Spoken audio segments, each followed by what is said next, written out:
3 का है तो एकदम रेडी शुरू चले।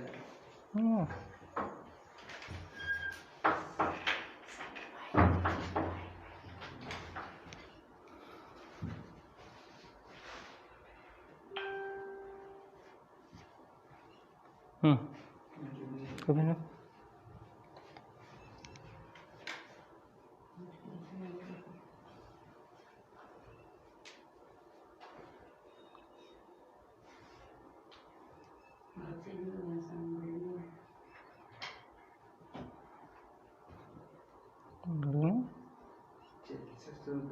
हाँ, गुड मॉर्निंग। मैं डॉक्टर सुभाष यादव आपको मध्यकालीन इतिहास के बारे में बताऊंगा आज, जिसमें दिल्ली सल्तनत के बारे में आप लोग बताऊंगा, जो कि आपके कोर्स में है। देखिए, दिल्ली सल्तनत जो है, इसमें 5 वंश थे, जो कि बहुत ही महत्वपूर्ण है।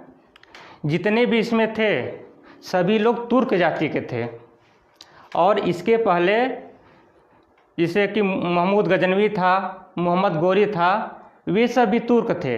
लेकिन जो तुर्क जाति का या इस्लाम धर्म का जो सबसे ज़्यादा विकास किया है वह यही 5 वंश थे। और जो देखिए, सबसे पहले आपको बता रहे हैं गुलाम वंश के बारे में। जो गुलाम वंश था वो 1206 ईस्वी से लेकर 1290 ईस्वी तक था। इसमें महत्वपूर्ण 3 लोग थे। पहला था कुतुबुद्दीन ऐबक, और जो दूसरा था वो इल्तुतमिश था, और तीसरा जो था वो बलबन था। इन तीनों को गुलाम वंश या दास वंश क्यों कहा जाता है?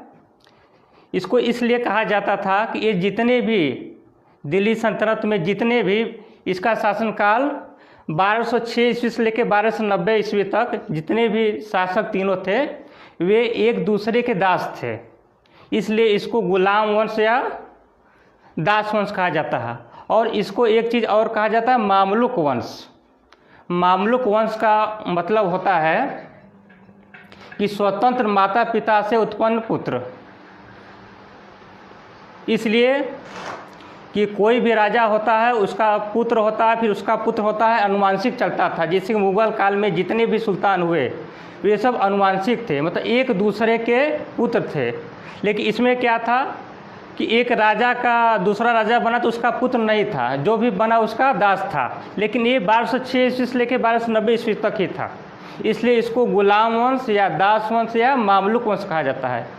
ये आप लोग क्वेश्चन पूछेगा कि गुलाम वंश का शासनकाल कब से कब तक था, तो 1206 ईस्वी से लेकर 1290 ईस्वी तक था।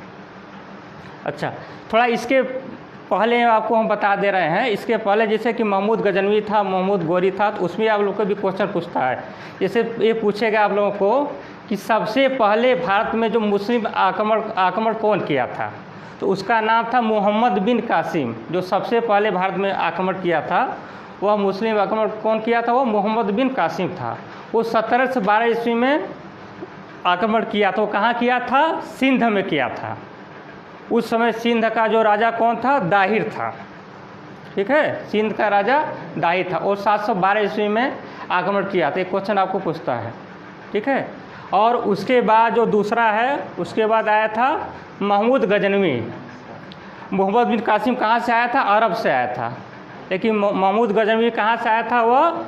वह तुर्किस्तान से आया था। ठीक है, वह तुर्किस्तान से आया था। महमूद गजनवी का सबसे महत्वपूर्ण आक्रमण कौन है? वह सोमनाथ मंदिर का आक्रमण है। वह कब किया था? 1025 ईस्वी में किया था। महमूद गजनवी जो आक्रमण किया था सोमनाथ मंदिर पर, जो कहाँ पे है? गुजरात में है। 1025 ईस्वी में वह आक्रमण किया था। ठीक है। और एक पूछता है कि उसके महमूद गजनवी के समय कौन सा इतिहासकार था? तो अल-बरूनी था। ये आपको पूछता है क्वेश्चन कि महमूद गजनवी के समय कौन सा इतिहासकार था, तो कौन था? अल-बरूनी था। उसका एक पुस्तक का नाम है किताबुल इंक है ना, उसका नाम अल-बरूनी सबसे महत्वपूर्ण है। ठीक है। उसके बाद महमूद गजनवी के बाद कौन आता है? मोहम्मद गोरी का नाम आता है। महमूद गजनवी 1000 ईस्वी से 1027 ईस्वी तक शासन किया था। और उसके बाद आया था महमूद गोरी, ठीक है। महमूद गोरी 1100 ईस्वी से 1175 ईस्वी तक शासन किया था। महमूद गोरी के सबसे महत्वपूर्ण 2 युद्ध हैं, जिसको तराइन के युद्ध के नाम से जाना जाता है। तराइन का पहला युद्ध कब हुआ था? 1191 ईस्वी में। वह किसके बीच में हुआ था? महमूद गोरी और पृथ्वीराज चौहान के बीच में हुआ था। पृथ्वीराज चौहान कहाँ का राजा था? अजमेर का राजा था, ठीक है। वह 1191 ईस्वी में हुआ था। लेकिन तराइन के प्रथम युद्ध में मोहम्मद गोरी की हार हुई थी। और उसे कौन जीता था? पृथ्वीराज चौहान जीता था।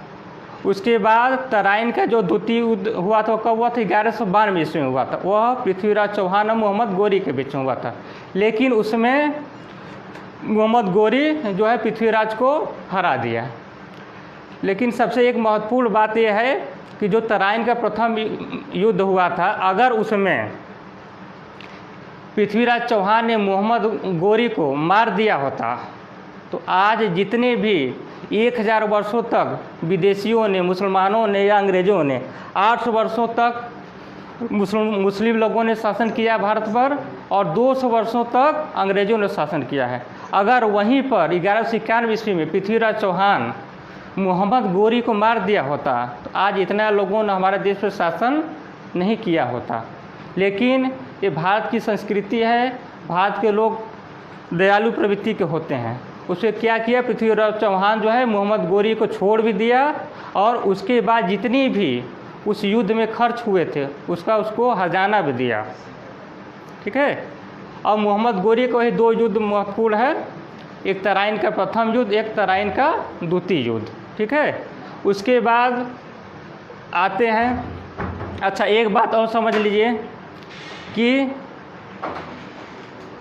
जितने भी, जैसे कि मोहम्मद गोरी हो, महमूद गजनवी हो, या कुतुबुद्दीन ऐबक हो, या इल्तुतमिश या बलबन हो, ये जितने भी थे एक दूसरे के दास थे, इसलिए इसको दास वंश या गुलाम वंश कहते हैं। जैसे कि महमूद गजनवी जो था, वह पहले ये बात समझ ले कि जितने भी इसमें थे, मतलब कि 1290 ईस्वी के पहले जितने भी थे ये सब अलग अलग वंश के थे। जैसे कि महमूद गजनवी किस वंश का था? वह यामिनी वंश का था, यामिनी लिख लेंगे ना, यामिनी वंश का था, ठीक है। और महमूद गोरी किस वंश का था? वह संसबनी वंश का था, संसबनी वंश का था, ठीक है। और मोहम्मद गोरी था, वो किसका दास था? महमूद गजनवी का दास था मोहम्मद गोरी, ठीक है। और मोहम्मद गोरी का दास कौन था? कुतुबुद्दीन ऐबक था। कुतुबुद्दीन ऐबक किस वंश का था? यह कुतुबी वंश का, कुतुबी वंश का था, ठीक है। और कुतुबुद्दीन ऐबक का दास कौन था? इल्तुतमिश था। इल्तुतमिश किस वंश का था?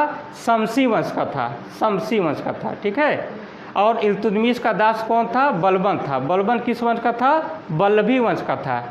हम ये इसलिए आपको बता रहे हैं कि जितने भी सुल्तान हुए, जितने भी राजा हुए, वे एक दूसरे के दास थे, मतलब वे सब अलग अलग वंश के थे, समझ रहे हैं ना। जितने भी थे वे सब अलग अलग वंश के थे, इसलिए इसको दास वंश या गुलाम वंश या मामलुक वंश कहा जाता है। मामलुक वंश का मतलब स्वतंत्र माता पिता से उत्पन्न पुत्र, मतलब जितने भी थे अलग अलग माता पिता से उत्पन्न पुत्र थे, मतलब राजा का जो पुत्र था वो राजा नहीं बना, ठीक है। कौन राजा बना? जो गुलाम था, ठीक है। अच्छा, कुतुबुद्दीन ऐबक जो था वह 1206 ईस्वी से लेकर 1210 ईस्वी तक शासन किया था, ठीक है। कुतुबुद्दीन ऐबक जो था वह 1206 ईस्वी से लेकर 1210 ईस्वी तक शासन किया था। और इसका सबसे महत्वपूर्ण चीज़ जो है वह यह है कि यह कुतुबुद्दीन ऐबक जो था अपनी राजधानी कहाँ बनाया था? लाहौर बनाया था। कुतुबुद्दीन ऐबक अपनी राजधानी लाहौर बनाया था, ठीक है। और इसको लाख बख्श के भी नाम से जाना जाता है। आप लोग को क्वेश्चन आता है कि दिल्ली सल्तनत में किसको लाख बख्श के नाम से जाना जाता है? तो कुतुबुद्दीन ऐबक को जाना जाता है लाख बख्श के नाम से। क्यों? क्योंकि यह दान करता था, लाखों में दान करता था, मतलब 1000-2000 में नहीं करता था, यह लाखों में दान करता था, इसलिए इसको लाख बख्श के नाम से जाना जाता है, ठीक है। और इसका 2-3 और महत्वपूर्ण बात है, जिसे कुतुबुद्दीन ऐबक ने कुव्वत उल इस्लाम मस्जिद का निर्माण था, कुव्वत उल इस्लाम मस्जिद का निर्माण किया था, जो कहाँ पे है? दिल्ली में है। ठीक है। और दूसरा इसका महत्वपूर्ण एक और है कुतुब मीनार। कुतुब मीनार की नींव इसने रखी थी। कुतुब मीनार की नींव जो है वो कुतुबुद्दीन ऐबक ने रखी थी। ये कहाँ पे है? दिल्ली में है, ठीक है। और इसको पूरा कौन करवाया था? जिसे आप लोग क्वेश्चन आएगा कुतुब मीनार की नींव किसने रखी थी, तो आप कुतुबुद्दीन ऐबक का नाम लिखेंगे। इसको आएगा कि इसको पूरा कौन करवाया था, तो इल्तुतमिश को बताएंगे, इल्तुतमिश ने पूरा कराया था। लेकिन ये पूछेगा कि इसका 5वां मंजिल कौन बनवाया था, तो फिरोज शाह तुगलक ने बनवाया था। इससे 3 क्वेश्चन आता है। इसे कुतुबुद्दीन ऐबक ने कुतुब मीनार की नींव रखी थी, ठीक है। और यह पूछेगा इसको पूरा कौन करवाया था, तो इल्तुतमिश का नाम बताएंगे। लेकिन ये पूछेगा कि इसका 5वां मस्जिद कौन बनाया था, तो फिरोज शाह तुगलक का नाम बताएंगे, ठीक है। और इसका एक महत्वपूर्ण चीज़ और है, एक 2.5 दिन का झोपड़ा ये बनवाया था। 2.5 दिन का झोपड़ा जो कि अजमेर में है, ठीक है। 2.5 दिन का झोपड़ा जो कि अजमेर में है। और इसको इसके पहले एक चौहान वंश का राजा था जिसका नाम था विग्रह राज, वो वहाँ पर संस्कृत विद्यालय बनाया था। उसको तोड़ के यह 2.5 दिन का झोपड़ा बनवाया था, ठीक है। इसके बाद 1210 ईस्वी में कुतुबुद्दीन ऐबक की पोलो खेलते हुए इसकी घोड़े से गिर के मृत्यु हो गई। पोलो खेलते हुए इसकी घोड़े से गिर कर इसकी मृत्यु हो गई। लेकिन इसमें एक क्वेश्चन आपको और पूछता है कि पोलो खेलते हुए किसकी मृत्यु हो गई, तो आप बताएंगे कुतुबुद्दीन ऐबक है। ये भी क्वेश्चन पूछ सकता है कि पोलो में कितने खिलाड़ी होते हैं, इसमें 4 खिलाड़ी होते हैं। जो घोड़े से खेलते हैं लोग मारते हैं, इसमें 4 खिलाड़ी होते हैं पोलो में। एक क्वेश्चन पूछता है कि पोलो में कितने खिलाड़ी होते हैं, तो 4 खिलाड़ी होते हैं, ठीक है। और आपको बता रहे हैं जैसे कुतुबुद्दीन ऐबक का दास कौन था, इल्तुतमिश था, ठीक है। इल्तुतमिश का दास कौन था, वो बलबन था। इसका शासनकाल 1206 से लेकर 1290 ईस्वी तक जितने भी शासन किए थे सब एक दूसरे के दास थे। जैसे कुतुबुद्दीन ऐबक का दास कौन था, इल्तुतमिश था, ठीक है। इल्तुतमिश का दास कौन था, बलबन था, ठीक है। तो अब दूसरे पाइए जैसे खिलजी वंश। ये आप लोग क्वेश्चन पूछता है कि खिलजी वंश का जो संस्थापक था कौन था, जलालुद्दीन खिलजी था, ठीक है। इसका शासनकाल कब से कब तक था, 1290 से 1320 ईस्वी तक था, ठीक है। तो आप लोग क्वेश्चन यही पूछेगा कि खिलजी वंश की संस्थापक कौन था, तो बताएंगे जलालुद्दीन खिलजी था। उसके बाद इसका शासनकाल कब से कब तक था, 1290 से 1320 ईस्वी तक था। अच्छा, उसके बाद आप लोग को पूछता है कि तुगलक वंश की स्थापना कौन किया था, तो गियासुद्दीन तुगलक ने तुगलक वंश की स्थापना किया था, जो 1320 ईस्वी से लेकर 1414 ईस्वी तक था। अच्छा, तुगलक वंश में एक महत्वपूर्ण बात और पूछेगा, जैसे कि गियासुद्दीन तुगलक एक पुत्र था जिसका नाम था मोहम्मद बिन तुगलक। वो बहुत ही महत्वपूर्ण जो है वो तुगलक वंश का राजा था, इसलिए कि वह जो मोहम्मद बिन तुगलक था वो दिल्ली से अपनी राजधानी कहाँ बदल दिया था, दौलताबाद कर दिया था। दौलताबाद को देवगिरी के नाम से भी जाना जाता है, ठीक है, जो कहाँ पे है, महाराष्ट्र में है। तो वह राजधानी दिल्ली से कहाँ अपना कर दिया था, दौलताबाद। ये पूछता है कि दिल्ली से राजधानी दौलताबाद किसने किया था, मोहम्मद बिन तुगलक ने किया था, ठीक है। मोहम्मद बिन तुगलक के समय एक बहुत ही महत्वपूर्ण इतिहासकार आया था जिसका नाम था इब्न बतूता। ये क्वेश्चन पूछता है मोहम्मद बिन तुगलक के बारे में कि मोहम्मद बिन तुगलक के शासनकाल में कौन सा इतिहासकार आया था, उसका नाम था इब्न बतूता, ठीक है। ये भी पूछता है वो कहाँ से आया था, तो मोरक्को से आया था। ये भी याद कर लीजिए, जो इब्न बतूता था वह मोरक्को से आया था। और इसमें मोहम्मद बिन तुगलक के बारे में एक क्वेश्चन और पूछता है कि दिल्ली सल्तनत में किसको पागल राजा के नाम से जाना जाता है, पागल राजा। तो मोहम्मद बिन तुगलक को पागल राजा भी कहा जाता है। क्यों कहा जाता है, ये क्या किया था कि अपनी राजधानी दिल्ली से दौलताबाद कर दिया था, तो जितनी भी दिल्ली की जनता थी सबको टोटल सभी लोगों को वह पैदल या घोड़े जैसे भी दौलताबाद ले गया। 1 महीने लगा था, सबको दौलताबाद ले गया। और फिर दौलताबाद से फिर सभी लोगों को दिल्ली पर अपने लोगों को पूछा कि अगर दिल्ली में कोई भी वहाँ पर अभी कोई भी वहाँ छूटा नहीं है, तो सब पता लगाए तो वहाँ पर एक कुत्ता बचा था और एक लंगड़ा आदमी बचा था, ठीक है। तो वो क्या किया कि अपने सैनिकों को भेजा और जो लंगड़ा आदमी था उसको घोड़े के से बांधकर उसको दिल्ली से दौलताबाद लाया था, ठीक है। लेकिन ये बताया जाता है कि दौलताबाद में उस व्यक्ति का बस एक टांग ही पहुंचा था। मतलब जब तक दिल्ली में एक भी व्यक्ति को देखा तब तक वो वहाँ से उन लोगों को दौलताबाद ले जाया गया। उसमें वो क्या हुआ कि दिल्ली से दौलताबाद जाते हुए रास्ते में इतनी परेशानियों का सामना लोगों को करना पड़ा कि रास्ते में उसके दादाजी भी एक्सपायर कर गए। और उसके बाद वो किया क्या कि 1 महीने बाद फिर दौलताबाद से अपनी राजधानी दिल्ली को चेंज कर दिया। हाँ, गुलाम वंश का वास्तविक संस्थापक जो था वो कुतुबुद्दीन ऐबक था। कुतुबुद्दीन ऐबक को वास्तविक संस्थापक माना जाता है। ठीक है।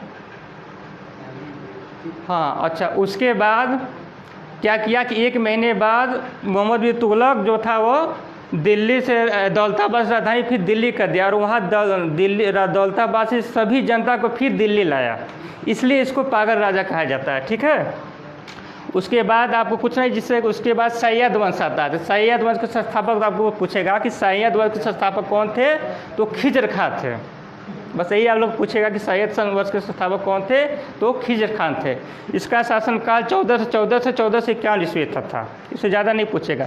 उसके बाद आपको आता है लोधी वंश। तो लोधी वंश में 1451 से 1526 ईस्वी तक लोधी वंश था।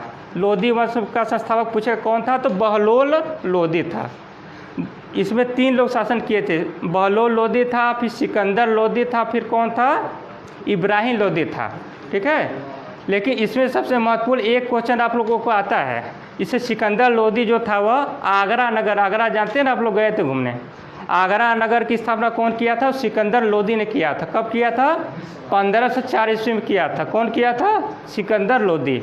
उसके बाद ये जो तीसरा आता है इब्राहिम लोधी। इब्राहिम लोधी जो था वह पानीपत का युद्ध आप लोग जानते ही होंगे, जो इब्राहिम लोधी और बाबर के बीच 1526 ईस्वी में हुआ था। ये भी क्वेश्चन आप लोग पूछता है कि पानीपत का जो प्रथम युद्ध था कब हुआ था, 1526 ईस्वी में। किसके बीच में हुआ था, इब्राहिम लोधी और बाबर के बीच में हुआ था, जिसमें बाबर ने जीत लिया था और वहीं से वह मुग़ल काल की स्थापना कर दिया था। ठीक है।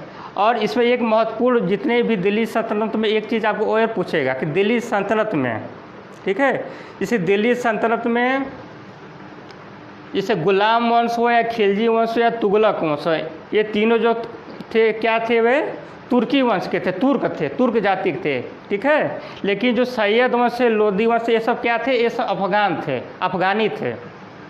ठीक है। ये अफगानी थे, लेकिन ये तीनों क्या थे, वे तुर्की मुसलमान थे। अच्छा, ये सबसे महत्वपूर्ण एक बात और जान लीजिए कि जो जितने भी थे, कुतुबुद्दीन ऐबक थे या जितने भी तुर्की थे, इनका एक महत्वपूर्ण भाषा क्या था, किस भाषा में ये सब लिखते थे, किस भाषा में लिखते थे, ये सब फारसी भाषा लिखते थे। ये लोग की भाषा क्या थी, फारसी थी। ठीक है। इन लोगों की भाषा क्या थी, वो फारसी भाषा थी। अच्छा, आप लोग कुछ हट के बता दे रहे हैं, जैसे कि ईसा पूर्व और ईसवी सन, 2 चीज़ आता है ना, इसे ईसा पूर्व और ईसवी सन, इसे हर चीज़ों में लिखा, जैसे 1206 ईस्वी से लेकर 1290 ईस्वी ये लिखा है ना। ईसा पूर्व को अंग्रेजी में BC कहा जाता है और ईसवी सन को AD। ठीक है।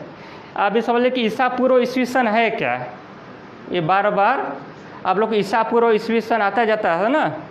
ठीक है। तो देखिए, ईसा मसीह का नाम आप लोग जानते ही होंगे। ईसा मसीह का नाम,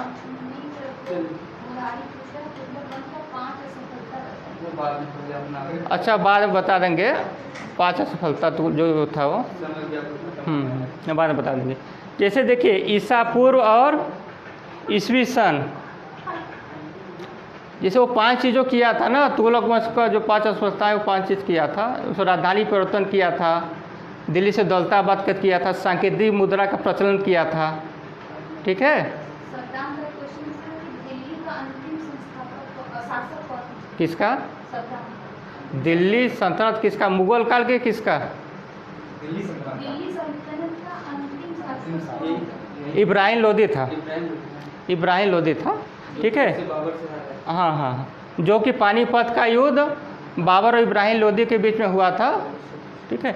ईसा पूर्व ईस्वी सन आप समझ लीजिए, ईसा पूर्व को अंग्रेजी में BC कहा जाता है, जिसका मतलब ईसा मसीह का लोग जानते ही हैं। ईसा मसीह का जन्म कब हुआ था किसी को पता नहीं है। ठीक है। ईसा मसीह का जन्म कब हुआ था किसी को पता नहीं था, इसलिए ईसा मसीह के जन्म को लोग 0 मानते हैं। ईसा मसीह के जन्म को लोग 0 मानते हैं, ठीक है। ईसा मसीह के जन्म को आप 0 मान लेंगे, ठीक है। ईसा पूर्व ईसवी सन, ठीक है। इसको BC, इसको AD, ठीक है। ईसा मसीह को जन्म को जब आप 0 मान लेंगे, ठीक है, तो यही को 0 मान लेते, इसके पहले जितने भी आएंगे उसको ईसा पूर्व, इसको अंग्रेजी में BC का मतलब बिफोर क्राइस्ट, बिफोर का मतलब पहले, क्राइस्ट ईसा मसीह को क्राइस्ट कहा जाता है, ठीक है। तो ईसा मसीह के जन्म के पहले को ईसा पूर्व और ईसा मसीह के जन्म के बाद को ईसवी सन। ईसवी ए का मतलब आफ्टर होता है, डी का मतलब डोमिनी का मतलब अवतरण से होता है, जन्म से, मतलब ईसा मसीह के जन्म के बाद को। जैसे हम ये बात बता रहे हैं ना, जैसे कि 1206 ईस्वी से लेकर 1290 ईस्वी तक कौन थे? गुलामस्त था। तो 1206 ईस्वी का मतलब AD से लेकर 1290 AD तक, ठीक है। जैसे हम ये पूछेंगे कि महमूद जो था गोरी था, उसका शासनकाल कब था? तो 1175 ईस्वी में हुआ था, ठीक है। तो पहले था तो 1206 ईसा पूर्व से लेकर अब क्या बताएंगे 1100 ईसा पूर्व, पहले चले जाएंगे तो उसको ईसा पूर्व कहते हैं, ठीक है। ठीक, अच्छा, ठीक है, ठीक।